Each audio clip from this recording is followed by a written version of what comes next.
The Zephora drifted silently through the darkness of deep space, its hull scarred and battered from a violent cosmic storm.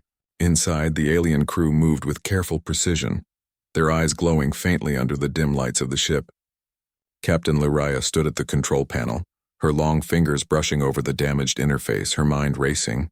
Every system failure, every warning light flashing across the console reminded her of how close they were to disaster. "We cannot continue like this," said Lyraya, her voice steady but heavy with tension. "Our engines are failing. Life support is unstable, and we are far from any known friendly territory." Navigator Vector, always logical and unyielding, frowned. "Captain, calling for assistance is meaningless. Our communications are almost completely offline. Even if someone hears us, they would be days, maybe weeks away." Engineer Soren's hands were covered in the metallic dust of improvised repairs. Sparks flew as she tried to reconnect a power conduit that had blown during the storm. "We don't have weeks. We barely have hours. Oxygen reserves are falling faster than we can recycle. We need a solution, any solution, before it's too late." Lyraya's eyes scanned the ship's status boards, hoping for some spark of hope. Then faintly, a signal appeared on the damaged long-range scanner. It was weak, almost impossible to detect, but unmistakable. Something, a vessel, was moving toward them. "Vector," Lyraya said, "do you see that?" Vector's eyes narrowed. "Yes, but it cannot be. Only a primitive vessel could survive in this region with the conditions we have just escaped." Soren looked up from her repairs. "Primitive or not, it is our only chance. We have to try to make contact." The alien crew debated among themselves. Their pride warned them that relying on a lesser species could be dangerous, even humiliating. But desperation outweighed pride. They opened a communication channel, carefully transmitting their status to the approaching ship.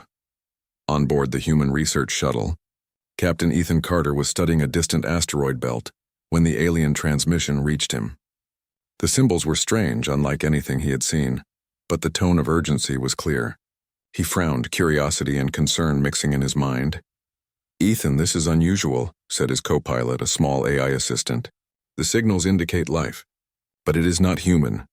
Not from any species in our database." Ethan's jaw tightened. "Then they need help. Plot a course to intercept. Let's see if we can figure out what's going on." Minutes later, Ethan's shuttle emerged from the darkness, approaching the crippled alien ship. The Zephora's hull bore fresh scars from micrometeoroid impacts in the storm's fury. Its engines glowed weakly, flickering like dying stars. Lyraya observed the human vessel warily. "You do not understand what you are approaching," she said, her voice careful, formal. "Our ship is damaged. Our systems are failing. We do not know if you are capable of helping." Ethan smiled faintly, leaning toward the scanner. "I won't know until I try. If we work together, maybe we can get your ship back online." A tense silence followed. Vector studied the human, skeptical, as if trying to see through a veil of species differences. Soren, however, felt a spark of hope. Humans were unpredictable, yes, but they were resourceful, inventive and fearless in the face of danger. With careful precision, Ethan maneuvered his shuttle close enough for docking. The alien crew braced themselves, unsure if this human would damage their ship further, but Ethan's hands were steady, and his shuttle connected smoothly, forming a stable bridge between the two vessels. "We need to stabilize your life support first," Ethan said. "Then we can try the engine. Show me your systems. I'll see what I can do." Soren led Ethan through the corridors of the Zephora, showing him the complex network of alien machinery. To the human, it looked confusing at first, but he was quick to adapt, noting similarities between the alien energy conduits and human systems he had worked on. "You can reroute the secondary power through these channels," Ethan suggested, pointing to a damaged module. "It's not ideal, but it will stabilize oxygen circulation temporarily." Soren hesitated. "You think it will work?" "It has to," Ethan said firmly. "We don't have a choice." Together they worked swiftly. Sparks flew, and the ship shuddered as the life support system flickered back to steady operation. For the first time in hours, the crew could breathe a little easier. Captain Lyraya studied Ethan closely. There was a strange quality about this human, confidence, creativity, and courage combined. The crew had often underestimated humans, believing them too fragile or too simple to survive in harsh conditions. Yet here was proof otherwise. Just as hope began to rise, the long-range scanners detected a massive radiation storm approaching their location. A wave of energy bigger than anything they had seen moved toward them with terrifying speed. "We have minutes," Vector said, his voice tight. "We cannot survive this storm with the engines in their current state." Ethan's eyes narrowed as he assessed the situation. "Then we improvise. We use what you have left in my shuttle's auxiliary systems. I can stabilize the main engine long enough to escape the worst of the storm." Lyria hesitated. Pride and fear warred within her. Could she trust a human with the fate of her ship and crew? But there was no time for hesitation. She nodded. "Do it. We place our lives in your hands." Ethan moved quickly, connecting his shuttle's auxiliary energy to the alien main drive. Sparks arced across the interface, and the hull of the Zephora groaned under the sudden power surge. Soren and Vector monitored the system, their earlier skepticism giving way to cautious hope. As the storm approached, the alien ship shuddered violently, warning sirens echoing through the corridors. Ethan's hands worked with precision, rerouting energy, stabilizing conduits, and compensating for damage. The aliens watched in awe. Never before had a human commanded such control over advanced alien technology. Minutes stretched like hours as the storm bore down. Flashes of light and energy struck the hull, but Ethan's adjustments kept the ship intact. Lyria felt her heart pound with every shudder of the ship, but also a growing sense of trust and admiration. Finally, the storm's edge passed, leaving the Zephora battered but intact. The life support system hummed steadily, and the engines held together, though still unstable. The alien crew exchanged glances, a mixture of relief, disbelief, and respect shining in their eyes. Captain Lyria turned to Ethan, her expression softening. "You have done what we could not. You have saved us, human. Your courage. It is remarkable." Ethan smiled, brushing soot from his hands. "We all did it together. Your crew is strong, smart, and resourceful. I just added a little human creativity." Vector nodded slowly, a rare smile tugging at his features. "Perhaps humans are not as primitive as we assumed." Soren's eyes gleamed with inspiration. "I want to learn from you, human. Your ideas, your methods, they are unlike anything we have seen." Ethan chuckled softly. "Then we'll make a good team. But first, let's get this ship fully operational. We still have a long way to go before you're safe." As the Zephora drifted in the calm after the storm, a new sense of hope filled the ship. The alien crew realized that perhaps humans were not only brave, but capable of greatness in ways they had never imagined.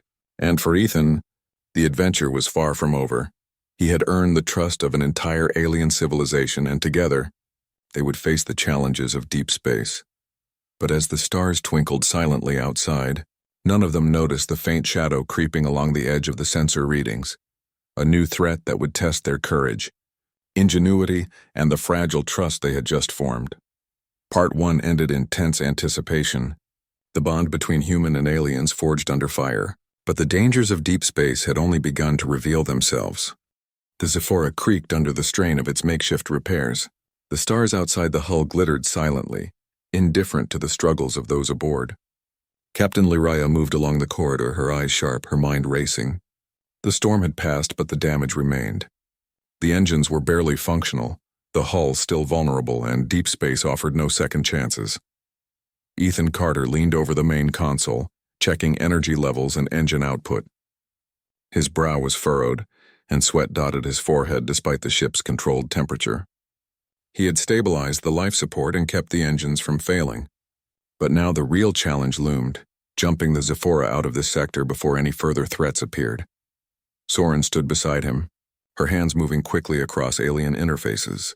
"If we reroute power from the auxiliary shields to the main drive, we might get enough thrust for a short-range jump," she suggested.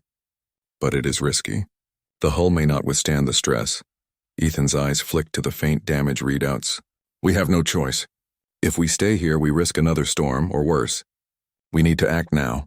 Vector observed silently, still skeptical but willing to follow Ethan's plan. He had watched the human think, improvise, and act with courage, and it challenged everything he thought he knew about lesser species. "Very well," he said finally. "We follow your method, but we monitor the stress closely." Captain Lyria joined them at the console, her presence commanding yet calm. "Ethan, if we survive this, it will be because of your actions. We place our trust in you." Ethan nodded, focusing entirely on the task. "I won't let you down." For the next hour, the human and alien engineers worked side by side, combining alien technology with human improvisation. Ethan suggested adjustments the aliens had never considered, rerouting energy flows using unconventional stabilizers, and even timing the engine pulse to match a rare alignment of cosmic radiation that could boost their propulsion. The Zephora groaned under the stress, the hull vibrating as energy surged through the main drive. Alarms blared, warning of structural stress, but Ethan's steady hands kept the system balanced. He worked quickly, explaining his reasoning to Soren in simple terms, and she adapted immediately, making fine adjustments to alien conduits. As the engines powered up for the jump, a new challenge appeared on the sensors. A rogue asteroid cluster, moving unpredictably, blocking the path to open space. "Ethan," Lyraya's voice was sharp. "We cannot reach safety with that cluster in the way." Ethan's mind raced. "We'll have to weave through it. I can pilot manually from the control deck, but I need precise data on every asteroid. Vector Soren, feed me trajectory calculations in real time. Lyraya, coordinate the crew to manage internal systems during the maneuver." The crew moved like a well-oiled machine. Vector calculated the asteroid trajectories. Soren adjusted power flows to the engines for quick bursts, and Lyraya coordinated life support, shields, and communications. Ethan piloted the ship with uncanny precision, dodging one massive rock after another, his movements instinctive and confident. Sweat dripped down his face as the Zephora twisted and turned through the debris. Sparks flew inside the corridors as minor systems overloaded, and warning lights flashed across every panel.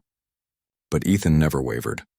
He focused entirely on the path ahead, trusting his instincts, his knowledge, and the cooperation of the alien crew. Finally, with a final surge of energy, the Zephora cleared the asteroid cluster. The engines roared, stabilizing as the ship prepared for the jump. Ethan glanced at the readouts. Barely enough power for the jump, but if they acted now, they could escape the sector entirely. "All systems ready," he said, his voice calm but firm. "Prepare for the jump on my mark." The aliens nodded, every member of the crew focused, tense but trusting Ethan implicitly. "Now," he shouted, initiating the energy surge that would propel the ship into faster-than-light travel. The Zephora shuddered violently, the hull bending under the stress. Lights flickered, and the ship's vibration made it feel as if every component might tear apart. But the jump succeeded. A bright flash filled the control room as the ship left the dangerous sector, emerging into a calmer region of space. For a long moment, silence reigned. Then gradually the crew realized they had survived. Captain Lyraya exhaled slowly, relief flooding her voice. We are alive." Soren grinned, eyes wide. "You did it, human. I cannot believe it." Vector nodded, still stoic but with a rare smile. "You are remarkable." Ethan allowed himself a small smile. "We did it together. Your systems, your knowledge, it all worked with my ideas. This was teamwork." The alien crew gathered around him, and for the first time there was no hesitation, no doubt. They looked at him as one would a hero, someone who had risked everything to save them. Pride and respect shone in their eyes. Captain Lyraya stepped closer, her long fingers brushing lightly across the console. "Ethan Carter, you have proven yourself beyond measure. Your courage, ingenuity, and determination have saved this ship and my crew. We owe you more than words can express." Ethan shrugged modestly. "I only did what I could. You all have incredible skills and knowledge. You kept the ship alive until I could help. You were the true heroes." Soren looked thoughtful. "Human methods. Your creativity, it is inspiring. I want to study it. Perhaps one day we can combine human ideas with our technology in ways we have never imagined." Vector's voice was calm but sincere. "It seems our assumptions about humans were incomplete. You are resourceful, adaptable, and brave. Perhaps the universe has underestimated your kind." Lyraya nodded, her expression thoughtful. "You have opened a new path for understanding between our species. There is much we can learn from one another." As the crew celebrated their survival, a gentle quiet settled over the Zephora. The ship still bore scars of the storm, the asteroid cluster and the makeshift repairs, but it was whole enough to continue its journey. Ethan looked out at the stars, thinking of the human worlds far away, of the small research shuttle he had left behind, and of the bond he had formed with this alien crew. Even in the endless vastness of space, human ingenuity and courage had made a difference. One species' determination, one individual's willingness to act when others hesitated, had changed the fate of an entire civilization. Captain Larea approached Ethan once more, her voice soft but commanding. "We wish to offer you an honorary place in our civilization, a recognition of what you have done. You have our respect and our gratitude." Ethan shook his head, smiling. "I am honored, truly, but my place is among humans. I will return home. However, I will never forget this journey or all of you." The aliens understood. Trust and respect had been forged through danger and cooperation, and that bond would last beyond distance or species. They watched Ethan prepare his shuttle to return, their hearts full of admiration for the human who had stepped into the darkness of space and emerged a hero. As Ethan departed, the Zephora's crew gathered on the bridge, looking out at the stars and feeling a renewed sense of purpose. Humans, they realized, were more than survivors.